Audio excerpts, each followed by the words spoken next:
কোনো মূলধন যদি ৩ বছরে ৫৬০ টাকা হয় এবং ৫ বছরের সুদ মূলে যদি ৬০০ টাকা হয়, বার্ষিক সুদের হার কত?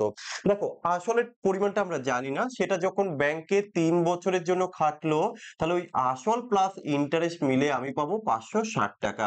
আর ওই একই পরিমাণ টাকা যখন ৫ বছরের জন্য খাটে, আসল প্লাস ইন্টারেস্ট মিলে আমি পাবো কত টাকা? ৬০০ টাকা।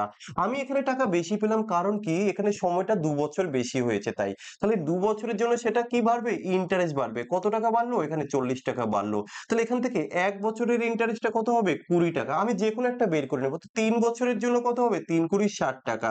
এখানে দেখো সুদ আসল হচ্ছে ৫৬০ টাকা। তুমি আসল পেলে কত টাকা? ৬০ টাকা। তাহলে আসল কত টাকা? আসল হচ্ছে ৫০০ টাকা। এবার আমরা এখানটাকে একটু দেখাবো, যেহেতু রেট অফ ইন্টারেস্ট চেয়েছে। এই ৫০০ টাকার জন্য তুমি ৩ বছরে ইন্টারেস্ট পেয়েছো ৬০ টাকা। আমরা আসল ১০০ টাকা যখন ধরে করি, তাহলে কি করব? আমরা একে ৫ দিয়ে ডিভাইডেড করব, রাইট? তাহলে ১০০ টাকার জন্য ৩ বছরে পাবো, ৫ দিয়ে কাটলে ১২। তাহলে ৩ বছরে যদি ১২ টাকা হয়, ১ বছরে কত? তুমি বলেছিলে ১ বছরে ৪ টাকা। তাহলে ১০০ টাকার জন্য ৪ টাকা, তার মানে ৪%। সো এখানে অপশন বি হবে সঠিক উত্তর।